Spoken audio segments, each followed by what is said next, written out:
Yes. Hello, how are you all? Let us continue with the last topic of the chapter number 2, that is nationalism in India. The sense of collective belonging. जब ये chapter शुरू हुआ था तो मैंने एक word समझाया था, वो था नेशनलिज्म. नेशनलिज्म का मीनिंग क्या होता है? मैंने कहा था एक वर्ड, मतलब नेशनलिज्म जब मैं एक्सप्लेन करी थी तो मैंने एक वर्ड बोला था बिलोंगिंगनेस. कि the feeling of belongingness for one's country. क्यों कोई नॉन कोऑपरेशन मूवमेंट या कोई भी XYZ रेवोल्यूशनरी एक्टिविटी हो रही है, क्यों मैं जाके वो ज्वाइन करूंगी? क्योंकि मुझे उतना बिलोंगिंगनेस फील होता है कि हाँ ये मेरी country. Okay, we listen and people talk कि भाई हाँ अपने को क्या, अपना क्या जाता है, ठीक है, हमको क्या लेना देना. तो दैट हमको क्या लेना देना is not the feeling of belongingness. Getting it? और कुछ लोग होते हैं जो they are ready to do anything and everything for the country. So that is belongingness, है ना, कि मेरी कंट्री है, मेरा घर है, मेरी बुक है. तो the sense of collective belonging, ये वाला जो लास्ट टॉपिक है उसमें हम क्या पढ़ने वाले हैं कि लोग कैसे लोगों में कलेक्टिव बिलोंगिंग. कलेक्टिव मीन्स सी, अभी क्या एक जन रेवोल्यूशन कर सकता है, एक जन कोई बड़े बहुत ड्रास्टिक चेंजेस ला सकता है? नहीं. तो it has to be collective. Collective means सबको मिलजुल के काम करना पड़ेगा. कलेक्टिव बिलोंगिंग, सब में जो वो बिलोंगिंगनेस हर इंडिविजुअल में जो है, वो बिलोंगिंगनेस, वो अवेयरनेस जो एक कंट्री के लिए है एक इंडिविजुअल में, उसको कलेक्टिवली यूज करना पड़ेगा to fight against the British. तो the sense of collective belonging में हम यही पढ़ने वाले हैं कि कैसे वो अवेयरनेस लाई गई और लोगों ने फिर किस तरह से यूनाइट होके फाइनली ब्रिटिशर्स को कंट्री लीव करने पे मजबूर. Nationalism spreads when people begin to believe that they are all the part of the same nation, when they discover some unity that binds them together. But how did the nation become a reality in the minds of people? How did people belonging to different communities, regions, language groups develop a sense of मैं किसी और cast की हूँ, किसी और religion की हूँ, दूसरे जो भी लोग हैं वो अलग अलग कास्ट, अलग अलग रिलीजन के. ऐसा क्या कॉमन है हम में, हम क्यों एक साथ मिलके फाइट करें हमारी कंट्री के लिए? ठीक है. So that was a very big challenge in front of all the revolutionaries कि वो लोगों को इकट्ठे तो कर रहे थे, लेकिन क्या पूरी कंट्री यूनाइट कर पाएंगे वो? ठीक है.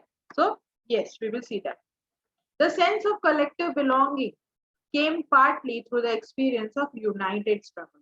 सबने मिलजुल के जब रिवॉल्ट करना स्टार्ट किया तो धीरे धीरे वो कलेक्टिव बिलोंगिंग जो थी लोगों में, लोगों को जो वो मिलजुल के फाइट करना है हमको ब्रिटिशर्स के खिलाफ, वो जब अकल आने लगी धीरे धीरे तो फाइनली पूरी कंट्री यूनाइट हुई.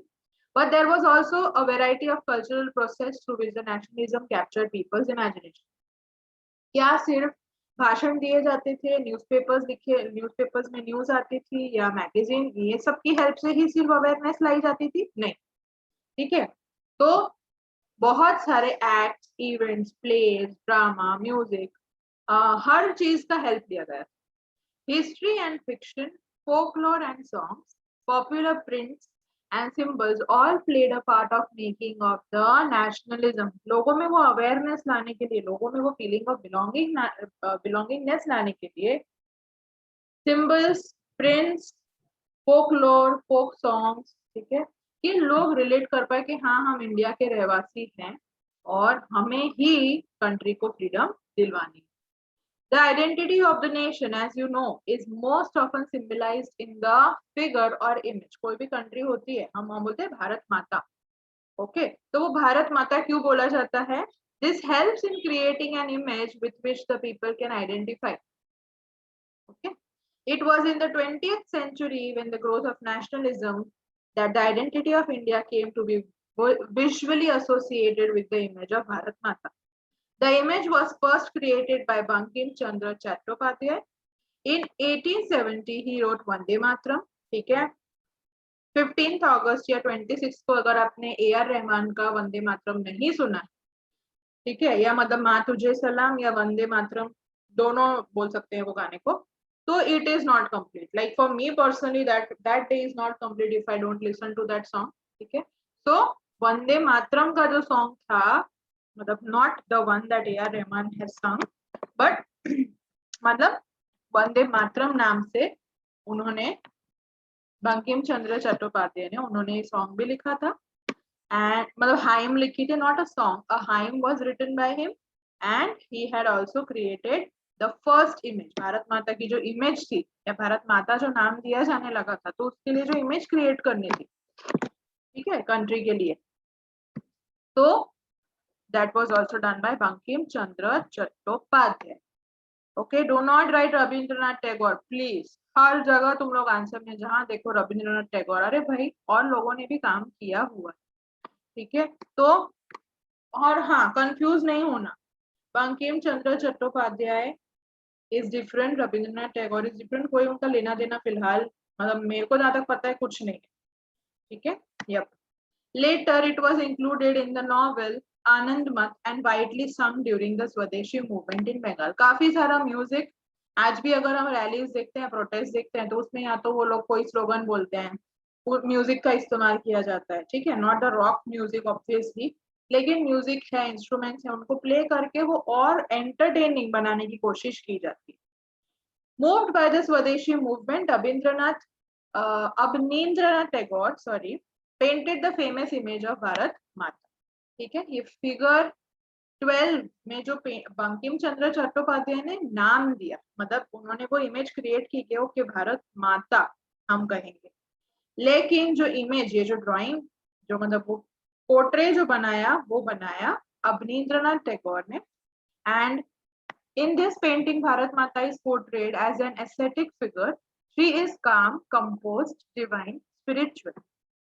जैसा हम हमारी कंट्री को देखना चाहते हैं कि बिल्कुल काम हो, बहुत ही पीसफुल हो, कंपोज्ड हो यानी कि वायलेंस ना हो, डिवाइन एंड स्पिरिचुअल यानी बहुत धार्मिक हो, और हम कंट्रीज मतलब दूसरी कंट्रीज को एक अच्छा मैसेज दे, एक अच्छा कंट्री होने का हम उदाहरण बने। In subsequent years, the image of Bharat Mata acquired many different forms as it is circulated in popular prints and it was painted by different artists. अब obviously एक जन ने start किया तो दूसरे लोग क्यों रह जाएंगे? So other people also started personifying it. ठीक है?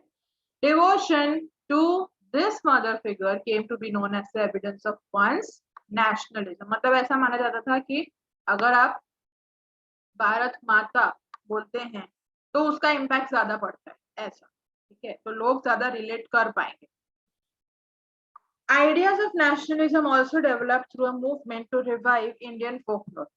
In late 19th century, India nationalists began recording folk, हाँ, मतलब songs का, poems का, भजन, hymns, ये सारी चीजों का हेल्प लिया गया था to create awareness. वरना भाषण सुनना किसी को पसंद नहीं होता, ठीक है, तो थोड़ा अगर उसे एंटरटेनिंग बना दिया जाए, ओके। तो अभी जैसे बेटी बचाओ बेटी पढ़ाओ, अभी गांव में क्या गांव गांव जाके एक एक को बिठा बिठा के समझाया जाएगा, नहीं, वहां पे स्किट्स होती है, स्किट यानी ड्रामा होता है, एक्ट होता है जो गर्ल का इंपॉर्टेंस बताता है, ठीक है, तो that is entertaining also and they can give the message also, right. So these days they believe give a true picture of the traditional culture that had been corrupted and damaged by the outside forces. Okay, हमारा culture, हमारा tradition use किया गया था weapon की तरह, tool की तरह, कि लोगों में वो अवेयरनेस जो लानी है, लोगों को वो जो सेल्फ फीलिंग ऑफ बिलोंगिंगनेस जो लानी थी, तो हम हमारे कल्चर से, हम हमारे ट्रेडिशन को यूज करके वो कर रहे थे। तो सॉन्ग्स हो गया, ड्रामा हो गया, स्किट हो गया, ठीक है, हाइम्स हो गए, म्यूजिक को यूज किया गया था बहुत अच्छी तरह से in a very instrumental way. It was essential to preserve this folk tradition in order, yes, हाँ, मतलब जो ब्रिटिशर्स आए थे उनकी वजह से उन्होंने ये सारी चीजें बंद करवाई हुई थी, तो कहीं ना कहीं हमारा ट्रेडिशन भी रिप्रेस हो चुका था ब्रिटिशर्स की वजह से। And what better than this moment, मतलब हमारी कंट्री के लिए फाइट कर रहे हैं हम, और हमारी ही कंट्री का कल्चर ट्रेडिशन हम यूज करते हैं, ठीक है। कोई भी ओकेजन होता है हम लोग डांस तो करते ही है, म्यूजिक तो बजता ही है ना, मतलब ढोल नगाड़े तो बजती है, क्यों? क्योंकि we are celebrating with the help of music and dance, because we know that what better than this, ठीक है। So our culture, our tradition is represented by music, dance, और इसीलिए यहाँ पे भी लोगों ने म्यूजिक को, डांस को, फोकलोर यानी कि फोक सॉन्ग्स हो गए, वो सबको उन्होंने यूज किया। ठीक है। इन Madras, Natesha Shastri published a massive 4-volume collection of Tamil folk tales, the folklore of southern India. He believed that folklore was national literature. It was the most trustworthy manifestation of people's real thoughts and characters. ठीक है। जो south India के एक जाने मानी हस्ती थी, उन्होंने 4 वॉल्यूम यानी 4 पार्ट्स में उन्होंने Tamil folk tales, the folklore of southern India करके उन्होंने तमिल लैंग्वेज में उन्होंने साउथ इंडिया की सारी स्टोरीज बताई। He believed that as the national movement developed, nationalist leaders became more and more aware of such icons, symbols in unifying the people and in inspiring them a feeling of nationalism. During the Swadeshi movement in Bengal, a tricolor was designed. अभी तक country को भारत माता बोला जा रहा था, फिर songs बनाए जा रहे थे, इमेजेस बनाई जा रही थी। ठीक है। अब फाइनली हमारी कंट्री के लिए फ्लैग डिजाइन हुआ। It had 8 lotuses representing 8 provinces of the British India. 8 lotus थे, हमारा अभी वाला नहीं, हमारा पहले वाला जो फ्लैग था उसमें 8 लोटस थे। वो 8 लोटस क्या बता रहे थे? what were the lotuses symbolizing? कि जो 8 प्रोविंसेस, पूरी कंट्री को ब्रिटिशर्स ने 8 प्रोविंसेस में यानी 8 टेरिटरीज में बांटा हुआ था। वो 8 टेरिटरीज रिप्रेजेंट कर रहे थे lotus, 8 lotus on the flag. It had 8 lotuses representing 8 provinces of British India and a crescent moon. Crescent moon यानी जो एकदम पतली थिन लाइन वाला जो मून होता है, मून को अगर देखा हो, आपने देखा ही होगा, आई एम प्रीटी श्योर, वो एकदम थिन लाइन वाला जो मून होता है that is called crescent moon, representing Hindus and Muslims. Hindus में और मुस्लिम में दोनों में ही मून का बहुत सिग्निफिकेंस। ठीक है।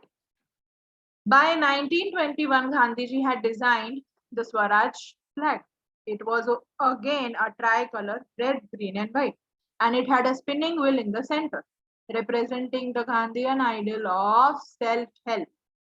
Carrying the flag, holding in a loft during marches became a symbol of defense. अभी हम लोग कभी प्रोटेस्ट में देखते तो हम देखते हैं ना, लोगों ने स्लोगन जैसे पोस्टर पे लिखे हुए हैं, कुछ किसी का फोटो है। ठीक है। तो वो क्या कर रहे हैं, लोग वो स्लोगन्स को यूज कर रहे हैं अपनी बात कहने के लिए।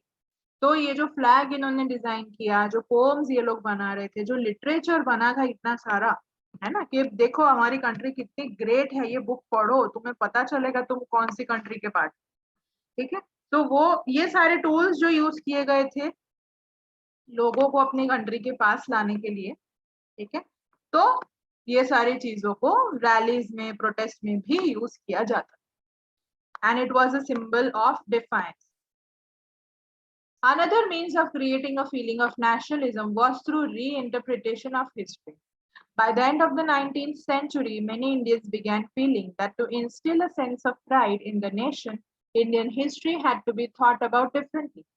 The British saw Indians as backward and primitive, incapable of governing themselves. क्या दूसरा तरीका था जिसमें लोगों को फीलिंग ऑफ बिलोंगिंगनेस या फीलिंग ऑफ अवेयरनेस लाई जा रही थी? लोगों ने हिस्ट्री में देखना शुरू किया, यानी अपने पास्ट में देखना शुरू किया। क्या ऑब्जर्व किया लोगों ने कि ब्रिटिशर्स उनको बिल्कुल ही गवार, बिल्कुल ही अनपढ़, बिल्कुल ही मतलब कि ये क्या कंट्री चलाएंगे ऐसा समझते थे ब्रिटिशर्स। ठीक है। इनकेपेबल, कि इनकी ताकत ही नहीं है, इनके पास दिमाग ही नहीं है कि ये लोग कंट्री चला सकते। ठीक है। In response Indians began looking into the past to discover India's greatest achievement. तो लोगों ने क्या सोचना शुरू कर दिया कि अभी हम लोग, फॉर एग्जाम्पल, अगर हम लोग कोई प्रॉब्लम की सिचुएशन में, तब हम क्या सोचते हैं कि अरे पहले भी तो ऐसा हुआ था, पहले भी तो ये बुरी सिचुएशन आई थी या ये बुरे सर्कमस्टांसेस आए थे, लेकिन क्या मैंने गिव अप किया? नहीं, मैंने फाइट किया और इस बार भी मैं फाइट करूंगा। ठीक है। या okay, I had achieved this, I should be proud of my self. भले अभी का टाइम बुरा है लेकिन पहले तो अच्छा टाइम था और आगे भी अच्छा टाइम आएगा। तो इंडियंस ने अपने आप को कैसे मोटिवेट करना स्टार्ट किया कि जब ब्रिटिशर्स आए उससे पहले हमारी कंट्री में कितनी प्रॉस्पेरिटी, कितना अच्छे से हर चीज मैनेज की जा रही, ठीक है, और हमारी अचीवमेंट्स भी बहुत सारी थी। ये सब कुछ इंडियंस ने याद करना शुरू किया। They wrote about the glorious developments in the ancient times when art, architecture, science, mathematics, etc. had flourished. This glorious time, in their view, was followed by a history of decline. When India was colonized, these nationalist histories urged the readers to take pride in India's great achievements in the past. हम कभी भी बुरी situation में होते हैं तो हम क्या और कुछ बुरा सोचते हैं?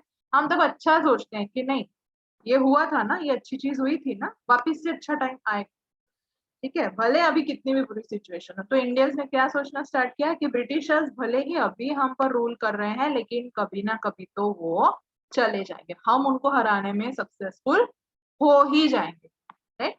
These efforts to unify people were not without problems. When the past being glorified was Hindu, the images celebrated were drawn from Hindu iconography. Then people of other communities see. हर चीज में कुछ ना कुछ, तुमने ये चीज नोटिस की अब तक? सिर्फ एक ये हिस्ट्री का चैप्टर नहीं, तुम कोई भी हिस्ट्री का चैप्टर देख लो और मुझे एक टॉपिक बता दो जहां सब लोगों ने हंसी खुशी राजी खुशी मिलके सब कुछ किया हो कि हाँ प्रोटेस्ट करना, ठीक है चलो प्रोटेस्ट करना। एक ना एक जन तो होगा ही। 5 जन अगर डिसाइड करें ना कि पिक्चर देखने जाना है, एक तो बोलेगा ही कि नहीं यार मेरा ना आज नहीं हो पाएगा, ठीक है। वैसे ही कितने रिवॉल्ट्स हुए, कितने प्रोटेस्ट हुए, ठीक है, लेकिन कुछ ना कुछ तो उसमें प्रॉब्लम्स आई ही है। अब यहाँ पे क्या प्रॉब्लम आई? कलेक्टिव बिलोंगिंगनेस जब लाने की कोशिश हो रही थी तो क्या हो गया, क्या चीज पे फोकस चला गया? हिंदू आइकन्स पे, हिंदू कल्चर पे, हिंदू रिलीजन पे। तो उसकी वजह से दूसरी रिलीजन की, दूसरी कास्ट की जो कम्युनिटीज थी उन्हें लेफ्ट आउट फील होने लगा। लेफ्ट आउट फील होना यानी ये तो पूरा टाइम ये हिंदू इमेजेस की बातें कर रहे हैं, ये तो हिंदू अचीवमेंट्स, मतलब हिंदूज ने जो अचीवमेंट की उसकी बातें कर रहे हैं, हमारा क्या? हमने भी कंट्रीब्यूट किया इस कंट्री को, तो हमारा नाम क्यों नहीं? तो देश ओके, मेरा नाम नहीं है ना तो मुझे इसमें पार्टिसिपेट ही नहीं करना। I am no more a part of this non cooperation movement, I do not want to be a part of it, ठीक है। तो लोगों को लेफ्ट आउट यानी हम बोलते हैं ना कि यार इन लोगों से मिलते हैं पर है ना ऐसा अकेला अकेला लगता है, बैठ के बातें भी करते हैं लेकिन नहीं मजा आता, ठीक है, ऐसा अपने को लेफ्ट आउट फील होता है। लेफ्ट आउट फील होना यानी you feel ignored. Conclusion, final, a growing anger against the colonial government. Colonial government means Britishers. It was thus bringing them together various groups and classes of the Indians into a common struggle for freedom. In the first half of the 20th century, first half of the 20th century में बहुत सारी unity आई लोगों में। Congress, under the leadership of Mahatma Gandhi, tried to channel people's grievances into organized movements. Channel the grievances of people यानी कि हमने पढ़ा था peasants के बारे में, ट्राइबल्स के बारे में, क्या पढ़ा था उसमें हमने कि उनको कुछ प्रॉब्लम्स थी, किसी को वेजेस का प्रॉब्लम है, किसी को फ्रीडम ऑफ मूवमेंट नहीं मिल रही है उसका प्रॉब्लम है, तो वो उनकी ग्रीवेंसेस थी, ग्रीवेंसेस यानी कंप्लेंट्स थी। तो कांग्रेस ने क्या किया कि हाँ तुम्हारी ये प्रॉब्लम है, we will solve it, but you have to support us in the non cooperation movement. ऐसे ऐसे करते हुए लोगों के ग्रीवेंसेस को उन्होंने चैनल किया यानी एक सही रास्ता दिखाया। कहाँ ले गया वो रास्ता? Non cooperation movement. But as we have seen, the diverse groups and classes participated in these movements with varied aspirations and expectations. As the grievances were wide-ranging, freedom from colonial rule also meant different things to different people. अलग अलग, ये तो मैंने पहले भी कहा है, मैं स्टार्टिंग से बोल रही हूँ, ये चीज मैं हमेशा बोलूंगी, ये सिर्फ ये हिस्ट्री की बात नहीं है, ये जनरल लाइफ की भी बात है। तुम अपने दोस्त को या अपने भाई बहन या घर में किसी को भी बोलना कि चल ना ये चीज, चल ना मेरे को ये काम कर देना, तो सबसे पहला क्वेश्चन क्या होगा? मुझे क्या मिलेगा या मेरा क्या फायदा? तो यहाँ पे भी जो नॉन कोऑपरेशन मूवमेंट हो रही थी, कलेक्टिव बिलोंगिंगनेस लोगों में लाई जा रही थी, लोगों को यूनाइट किया जा रहा था, but still there were people who were busy thinking कि मेरा क्या फायदा, कंट्री वगैरह ये वो तो सब चलता रहेगा, पर मारू पर्सनल फायदो शू. Okay. Congress continuously attempted to resolve differences and ensure that the demands of one group did not alienate the other. अब क्या दूसरा प्रॉब्लम था, एक दूसरा मेजर प्रॉब्लम क्या था कि अभी फॉर एग्जांपल 10 लोगों को प्रॉब्लम है, क्या मैं 10 की प्रॉब्लम एक साथ सॉल्व कर पाऊंगी? Am I that miraculous human being? नहीं. तो मैं क्या बोलूंगी, अच्छा चलो पहले तुमने कंप्लेन की, तुम करो. तो अब जब मैं फर्स्ट वाले की कंप्लेन सुन रही हूँ तो सिक्स वाला बोलेगा तुम तो इसी की कंप्लेन सुनती हो, मेरी कंप्लेन का क्या, मेरे को नहीं बात करनी, मेरे को पार्टिसिपेट ही नहीं करना. अब यहाँ पे क्या होने लगा था, नॉन कोऑपरेशन मूवमेंट के लिए जो लोगों की भीड़ इकट्ठा की थी कांग्रेस वालों ने कि अच्छा तुम्हें ये प्रॉब्लम है तुम भी आ जाओ, तुम्हें ये प्रॉब्लम है आ जाओ, तुम्हारी प्रॉब्लम भी सॉल्व करेंगे. लेकिन क्या सही में उन्होंने सबकी प्रॉब्लम सॉल्व की? नहीं. तो फिर लोगों ने क्या बोला कि हम क्यों नॉन कोऑपरेशन मूवमेंट का पार्ट बने थे, कि हमारी जो प्रॉब्लम्स है हमें था कि उसका सोल्यूशन आएगा, लेकिन ये लोग तो अपनी फ्रीडम में लगे हुए, हमारी प्रॉब्लम्स को तो कोई ध्यान ही नहीं दे रहा. ठीक है. तो ये सारे थॉट प्रोसेस की वजह से फिर उन्होंने नॉन कोऑपरेशन मूवमेंट को टाटा बाय बाय कर दिया. ओके.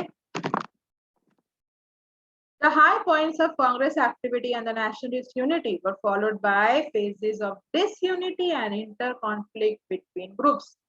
जिधर दो दिमाग आए तो अपने घर में ये चीज करके देख, सिर्फ बोलना कि चलना आज यहाँ पिक्चर જોઈએ या चलना आज यहाँ घूमने जाते हैं, कोई भी एक टाइम पे चार लोगों ने सब लोगों ने हाँ बोल दिया ना तो find another name for me, I can bet on it.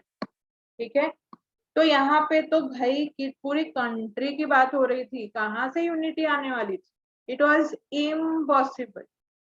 ठीक है. तो अंदर अंदर झगड़े हो रहे थे, भले ना कितना भी यूनिटी आया हो, अवेयरनेस आया हो, बिलोंगिंगनेस की फीलिंग आई हो कि हाँ मेरी कंट्री, मुझे फ्रीडम दिलवाना है ब्रिटिशर्स से, लेकिन अंदर अंदर कॉन्फ्लिक्ट ग्रुप्स में बहुत हो रहे थे, जिसकी वजह से वो जो जिस स्पीड से जिस जिस इंटेंसिटी से जो रेवोल्यूशन होने चाहिए थे वो अनफॉर्चुनेटली नहीं हो पाए. In other words, what was emerging was a nation with many voices wanting freedom from the colonial rule. पूरी कंट्री की एक आवाज होनी चाहिए, एक आवाज होनी चाहिए थी, यानी सबको मिलके फाइट करना था, लेकिन यहाँ पे तो सारे ग्रुप्स फाइट करने में लगे हुए थे. That's the end of the chapter. That's all for the session. Please come up with the doubts in class and keep revising, keep practicing. इस चैप्टर में क्या प्रॉब्लम आ सकती है, ये चैप्टर आपके लिए बहुत इजी पीजी होने वाला है because you have already studied this since ages. ठीक है. प्राइमरी में पढ़ते हुए है तो रिवीजन होगा. अब एक मेन चीज जो मैं बता दूं, एक suggestion, a piece of advice that I would like to say is examples. बहुत एग्जाम्पल्स मतलब तुमने देखा रिवॉल्ट्स अलग अलग जगह पे कितने सारे हो रहे हैं, चंपारण, खेड़ा, ट्राइब्स. ठीक है. तो तुमको याद बहुत कुछ रखना पड़ेगा कि हाँ स्वराज इन प्लांटेशन कहाँ हुआ था, उसका रिवॉल्ट चंपारण, खेड़ा में. ठीक है. Getting it. हाँ ये अलूरी सीतारामन राजू ये किन का लीडर था? ओके, ट्राइब्स का. Getting it. गोरिल्ला वॉर कहाँ हुआ था, मिलिटेंट गोरिल्ला वॉरफेयर कहाँ हुआ था? ओके, ट्राइब्स ने किया था. ये छोटी छोटी चीजें आपको याद रखनी पड़ेंगी, बाकी ये चैप्टर में इजीली मार्क्स ला सकते हो. प्लीज वो छोटी छोटी डिटेल्स को सिर्फ जस्ट कीप रिवाइजिंग इट, हो जाएगा, कोई बड़ी बात नहीं, big deal it is for you people. ठीक है. चलिए देन, थैंक यू.